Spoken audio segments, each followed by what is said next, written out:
maanta oo taariikhdu ay tahay 6 February 2021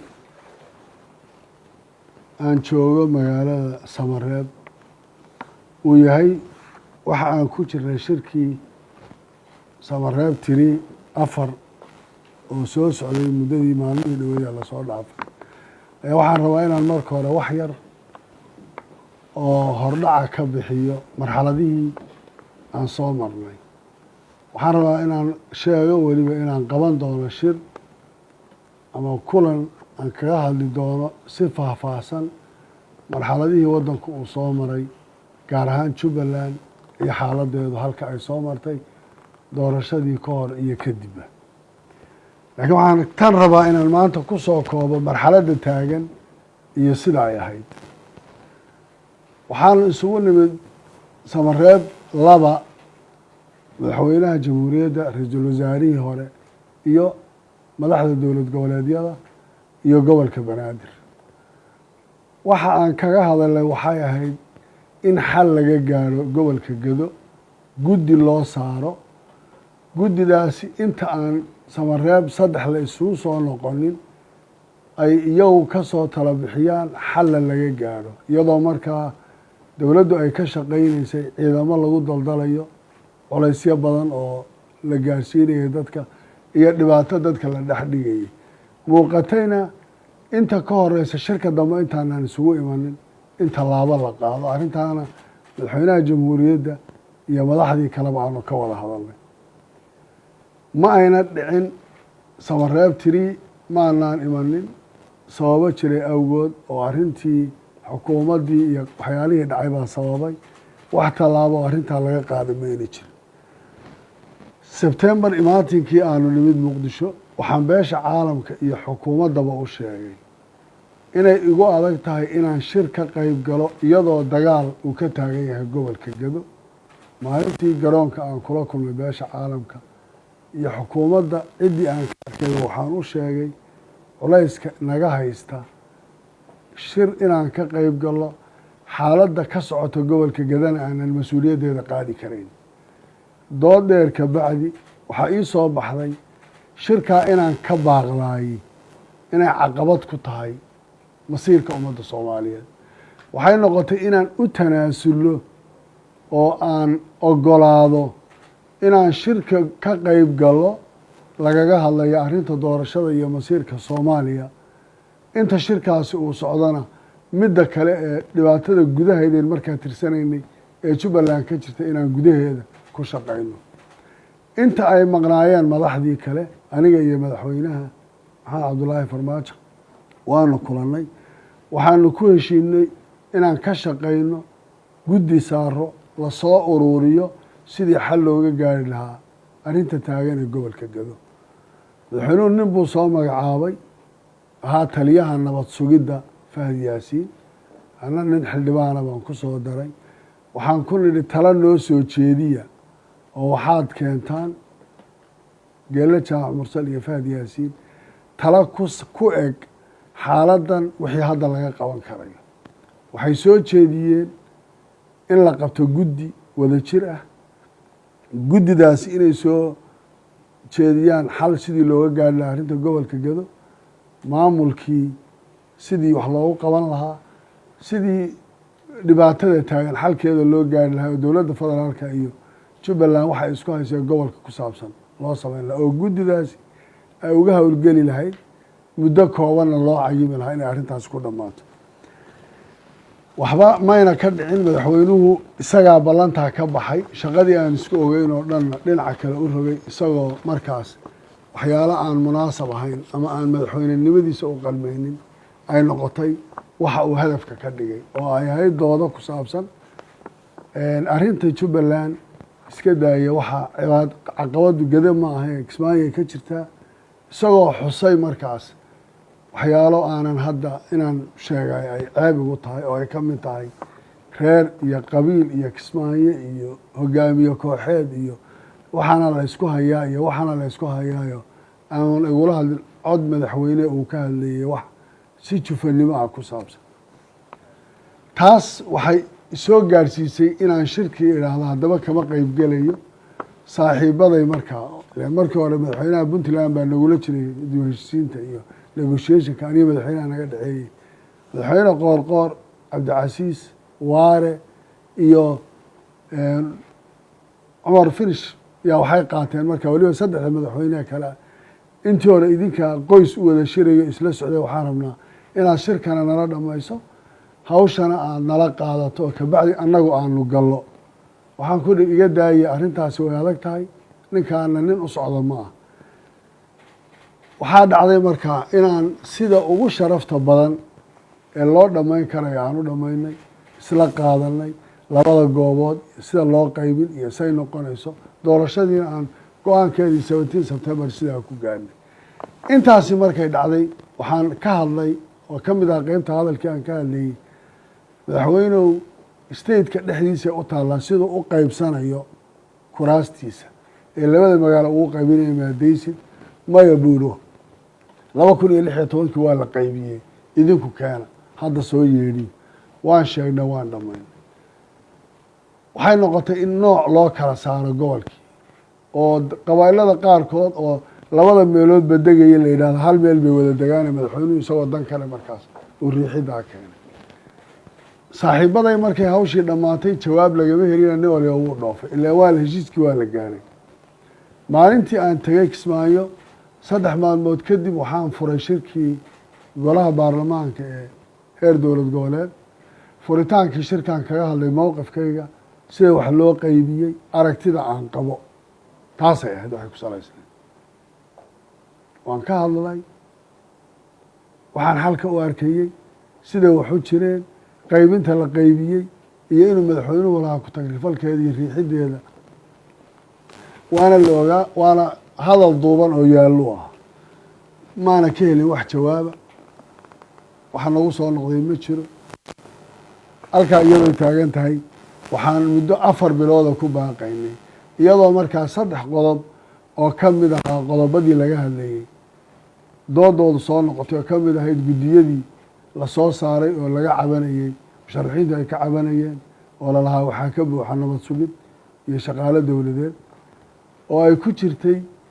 in arrinta somalilan iyo xalkeeda la helo oo ay ka mid ahayd arrinta gobolka gado oo markaa ciidana lagu daabulayay caqabadana ay jirtay waxaan marar badan beesha caalamkana u gudbinay dowladda soomaaliyeedna kala hadalay waxa aan ka hadlaynaa waa ummad iyo masiirkeed shir ha la isugu yimaado ha laga wada hadlo si loo hadliyo qodobadan aan ka hadlayno intaas oo bilood lagama jiro waxaan rabaa inaan idin xusuusiyo 2016 waxaa jiray bilaha qaarkood oo hal bil shirar la isugu imanaya 2 goor si xal looga gaadho masale yar oo markaa soo baxday oo khilaaf keentay saddexdan arrin oo gobolka gadatiisu ciidamo lagu daabulayo dagaal la abaabulayo xuduudo la xidhayo dhibaato la abuurayo ay tahay wax ka sii weyn iska daa in doorasho xaalad ka sii adag lagu jiro waxaa dowladdii mas-uuliyiintii dowladda federaalka ay qaadan waayeen intii shir la isugu yimaado in xal laga gaadho ama loo yimaadaan ama aan u tagno ama laisu yimaado waxaan fursad ka helay garoowe shirkii ay qabatay heritage kaasoo aanu isugu nimid madaxdii qaranka marka laga soo tago madaxweynaha xafiiskiisa sababta ra-iisul wasaarahana waa laga joogay iyo 2 state oo ahaa hirshabeelle iyo koonfur galbeed inta kale meeshaanu ku sugnay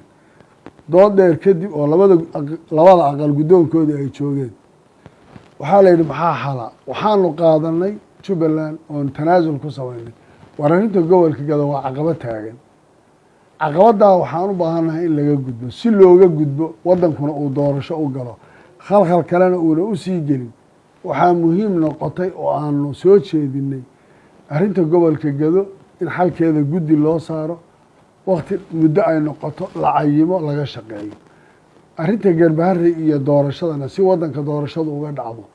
firaaqna uuna u soo bixin oo madaxweynaha maanta halka maalin u hadhay iyo sharci darrada waddanku uu ku dhacayeena ayna u imanin inaan magaalada garbaharey maamulkeedii guddoomiyihii degmada iyo gobolka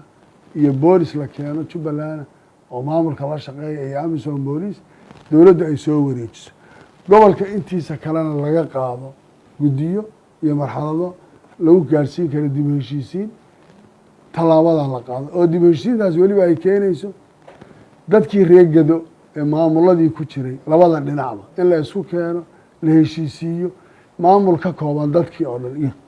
iyadoo aanan odhanaynin hebel xagganuu jira iyo xagganuu jira inaan maamul isku dhafan aan u samayno ciidankana wixii dheeraad ku ahay markaas gado ama daawo meel kaleo banaankaa looga keenay ama jubbaland gudaheeda ha noqoto ama xamar iyo dowladda federaalka ha noqotee inaan labadaba intii laga celiyo dadkii ciidankii la iska hor keenay dowladdu ay dhibaatada u geysatay aan isu keenno la isku dhafo la walaaleeyo wixii dhexdooda la dhigayna aan baajino ka dacna sidaas maamulkii lagu soo celiyo iyadoo cid walba laga tixgelinayo axmed qoorqoor madaxweynaha galmudug arrintaasaan u soo diray oo aanu siinay kama hadlaya hadda jawaabihii soo baxay waxay ahaayeen kabacdi intaas waxaa dhacay iyadoo weli uu baaqi iyo hadalkii taagan yahay inaanu ka hadalno oo laga hadlo caqabadda xuduudka ka jirta iyo dagaalka dhacaya iyo ciidanka isku dhaca ka iman karaya iyo ciidan inuu shabaab iyo u dhexeeyo ciidan kale oo cadow ciidankii la isaga dhigay inayna socon karayn si kontarool la-aana markaa inuu dagaal uga dhacay beled xaawo in ka badan 70 qof ay ku dhimatay in ka badan intaas laga qabtay kuwa dhaawaca lagu tuntay kuwa la dhaawac tiray laga dhigay inay yihiin wiilashii shalay dhufayska ku wada jiray nimankii jarmalkii iyo naazigii iyo dowladihii kale ee isbaaysigii kale ee ku dagaalamaya dagaalkii labaad sidoodii oo kale in loola dhaqmo oo ciidankii soomaaliyeed iyo dowladnimadii iyo waxay dowladdu sheeganaysa meesha ay ku baabaaday intaasoo culayso kadib oo aan sheegnay oo loo arkay weliba lagu yidhi ciidankani waa kenyaan kuwanna waxay difaacayaan xuduuddii dalka kenya oo kenya waddanka kusoo duushay waxaa aada su-aal cajiiba lagu qoslahay in ka badan 700 kilomitr bay kenya iyo soomaaliya xuduuda leeyihin 5 kilomitr waa number aada kilomitr aada u yar in kenya laga difaacayaa la yidhaahdo xuduudka intaa leegna 42 goobood ay ku sugan yihiin ciidanka kenya gudaha soomaaliya in ku dhow 3800 askarina ay ka joogaan xuduudka intaa leega kalena uu bannaan yahay in la yidhaahdo ciidankani wuxuu difaacayaa oo diyaaradaha maalinba loogu soo daldalayaa 5 kilomitr buu kenya ka difaacayaa maamulka jubbaland waa dabadhilf axmedooba jaajuus buu yahayo kanuu noqonayaa waxaan taariikhda xataa soomaaliya horey u soo maray intaasoo dhan oo dhacday kadib dagaalkaas waxay noqotay in la isugu yimaado cadaadis badan kadib inaan ogolaano inaan sii dayno guddigii kuna baaqna shir in la qabto waxaan sii dayna guddigii oo cabashada daraaddeed markii hore aan u gelinay hakadaan u gelinay sii daynta guddidaa iyo shirkan ku baaqnaa waxay keentay in shir la isugu yimaado samareeb iyadoo aanu annagu ku baaqnay muqdisho sababtoo annagoo doonayna inuu noqdo shir ballaaran international community-ga axsaabta dadka danaynaya kulligood in la wada xaliyo sababtoo ah kuwa mucaaradka iyo musharaxiinta laftooda xaq waxay u leeyihiin tabashadooda in la dhegeysto laakiin in aan meel kale intaan u soo baxno la yidhaahdo inagu aan isku koobnaana waxaan ka doorbidaynay meel agsi loo wada leeyahy iyadoo marka aniga culays ay igu ahayd oo marka samareeb iyo la yidhahdo muqdisho ay tan ii fiican tahay amni ahaan iyo nolol ahaan intaba oo culayska aan muqdisho ku dareemay aana ku dareemayn haddana waxaan u qaadanay riskiga waxay ahayd inaan la xaliyo guud ahaan cidda wax tabanayso oo dhan intaa ka bacdi waxaanu nimid samareeb 4 shirkii ugu horreysaan galay madaxweynuhu wuxuu yidhi jubbaland iyo puntland baa shirka soo dalbaday ee iyagu ha sheegeen waxa laga wada hadlayo yacnii maba aha nin ay wax ka maqnaayeen ma ahay nin madaxweyne oo mas-uuliyad saarayn ma ahay nin madaxweyne oo caqabada taagan iyo waddanku meeshu ku socdo garanayay waxaana kaba sii cajiibsan madaxweynuhu markuu imanayay inuu ku baaqay shirkaa inuu tegayo 5 bishana baarlamaanka labada aqal uu la kulmayo waa waxaad garanayso dalab inay leedahay marka aanu nimid hadalkii aan bilownay waxaan ku nihi madaxweynehu haddii annaga aada naga sugaysay 3dan caqabadood baa taagan oo xal u baahan in laga gaadho waddankii doorashu u baahan yahay waxaa keliya broseyskan uu kusii socon karaay waa xal siyaasadeed in la gaadho haddaan xal siyaasadeed la gaadhin maanta baarlamaanka sharcigiisu uu dhacsan yahay waktigiisa wuu dhammaaday madaxtooyada waktigii intanaa oo dhiman waxay ku jiri karaan oo keliya political agreement in la gaadho sababta waddanku waa federal steydyadana siyaasaddii waddanka matalaya ra-iisul wasaarihii baa jooga waxaa intaa ka dambeeya caqabad baa imanaysa maanta aynu gaarnay heshiis saddexdii qodobna aan ka wada hadalno saddexdii qodob waxaa la yidhi ha laga hadlo guddi ha loo saaro aniga oo ah madaxweynaha jubbaland guddoomiyaha gobolka banaadir ahna duqa magaalada muqdisho iyo ra-iisul wasaarahoo goobjoog noo ahaa waxaa la yidhi waxaad ka soo tala bixisaan labadii qodob ee kale arrinta ku saabsan somalilan iyo cabashada ka jirta iyo arrinta ku saabsan guddiyada doorashooyinka iyo caqabadihii laga qabay waxay noqotay inaan khadka soo gelino oo aan isugu aan la hadlo guddoomiyaha aqalka sare guddoomiye cabdi xaashi iyo ra-iisul wasaare ku-xigeenka oo aan ku nidhaahno niman yahow odayaal baa tihiin mas-uuliyiin baa tihiin dowladda federaalka ah axzaab mucaarad kulli intaad ka baxdaan idinku dadkaad mas-uulka ka tihiin xalkooda ka shaqeeya guddiyadooda doorashadu nooca u dhacayso isu taga go-aanna na soo siiya wixii intaa ka dambeeyana go-aankaad soo gudbisaan waxaa idinla wadaagi doona maamulkeeda yeelan doona ra-iisul wasaaraha jamhuuriyadda federaalka ee soomaaliya tii kalena aanu talo ka soo bixinay oo aanu keennay in la qaato in laga saaro dhammaan wixii cabasha ay ka jirto ama ha noqoto ciidamada wixii ay guddiyada ku jira ama ha noqoto mataqaanaa shaqaalaha dowladda ee rayidka ah ama ha noqoto ciddii kale caqabad tabasha ay ka jirto in laga saaro oo dad lagu qanci karayo ay noqdaan dadka la geynayo meesha ee guddiyada lagu bedelayo arrinta jubbaland waxaa loo xil saaray 4 madaxweyne puntland galmudug hirshabeelle iyo koonfur galbeed waxay soo jeediyeen qorshe ah in arrinta gedo guddi 4 dowladood ka kooban oo wasiiraha ay galaan laba lagasi muddo cayiman dib u heshiisiin gobolka geda ay ka sameeyaan arrinta ku saabsan garbaharre iyo doorashadu meesha ay ka dhacaysana inaan maamulkii u dirno guddidiina la geeyo ciidan amisom booliisana la geeyo doorashaduna sidaa ay kaga qabsoonto waxay yidhaahdeen markaa adigu tala dib ugu noqo guddidaadii iyo dadkii kula socday la tasho sidaa ha la yeelo waayahay baan ku idhi talaan soo gaadhnay halkanaan nimid waxaan u imid mas-uuliyiintii kale oo guddoomiya gobol ka mid yahay oo wasiiradii ka mid yihiin waxaan idhi arrintaana jirta maxaa xala in guddoomiyaha gobolka la iska daayo guddoomiyihii degmada la qaato ciidankii aan geyno oo amisom booliis ay tagto guddidii loo diro sidaa la yeelo intaas aan u gudbiyey saaxiibaday haddana intaan meesha joogna shirar la galay doodo badan baa la soo celiyey shirar badan baa la isku noqnoqday mar walba markaa madaxweynuhu wuxuu ka hadlayey arrinta gobolka gedo jubbaland roolka yeelan karta wuxuu noqon karaa oo keliya inay guddiga doorashada soo dirto guddiga doorashada hadday noqotana dee waxaa meesha yaalla haddaan guddoomiyihii degmada iyo gobolka oo labaduba reer garbahareeya oo ka soo jeeda la yidhi haddii madaxweynuhu intuu abaabul sameeyey waa la dhagax tuurayaa lama ogola oo ma tegi karaan ma waxaan u diri karaa guddi doorasho oo soomaali ka kooban oo soomaali qabaa'il kala duwana oo laga yaabo reer garbaharey inaan cidibo kaga jirin intaan u diro miyay noqon karaan inay iyagu ka shaqeeyaan oo guddidu ayna lahayn maamul la shaqaysa sababtoo guddidani bulsho rayad bay la maamultamayaan waxaa lala dhaqmayaa maamul waxaa lala dhaqmayaa dhaqan waxaa lala tacaamulayaa dhalinyaro intaasoo dhan marka haddaan jirin maamul wixii u dhexeeyahay guddidu waxama qaban karayso haddiise iyagii aan la ogolayn guddoomiyihii iyo gobolka iyo degmada ma waxaa tegi karaya markaa guddi kooban oo soomaali ka kooban oo iyagu magaaladii wax ka qaban karaya doodaasi markay dheeraatay kabacdi waxaa isku noqdeen nimankii madaxweyneyaasha ahaa ee dowlad goboleedyada ee 4 ahaa iyo waxay soo jeediyeen haddana iyadoo markaa aan ogolaanay guddoomiyaha gobolka intiiba la reebo guddoomiyaha degmada iyo in la qaado intana ay marto in talo ah axmedow guddoomiyihii u kaadi degmada